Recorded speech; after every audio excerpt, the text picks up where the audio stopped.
আজ 6ই জুলাই পশ্চিমবঙ্গ দিবস। ডক্টর শ্যামাপ্রসাদ মুখোপাধ্যায়ের জন্মদিন। এতদিন এই মহান ব্যক্তির ইতিহাসটা লুকিয়ে রাখা হয়েছিল। প্রত্যেকটা ছাত্রছাত্রী এনার নামটা পর্যন্ত জানে না। সিপিএম এবং তৃণমূলের আমলে এনার নামটাকে গোপন করা হয়েছিল। আজ বিজেপি সরকার এসছে, আমরা আজকে পশ্চিমবঙ্গ দিবস হিসাবে পালন করে নিজেদেরকে ধন্য মনে করলাম।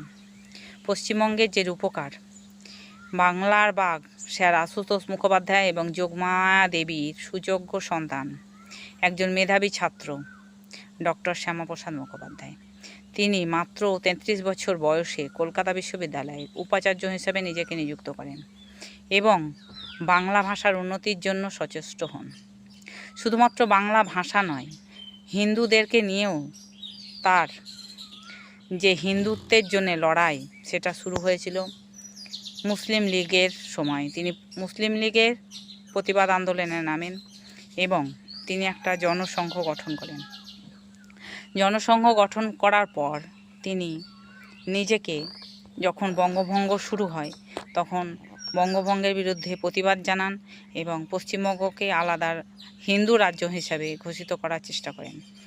কাশ্মীর প্রবেশ করার সময় তাকে কাশ্মীর পুলিশ আটক করে এবং জেলে ভরে দেন। সেখানেই তার হঠাৎ মৃত্যু হয়। তার মৃত্যুর যে করুণ অবস্থা, সেটা শুনলে আমাদের আজও গায়ের লোম খাড়া হয়ে যায়। তার মা শেষবারের মতো তাকে দেখতে চাইলেও দেখতে দেওয়া হয়নি। সেই সময় পণ্ডিত জওহরলাল নেহরু ছিলেন প্রধানমন্ত্রী।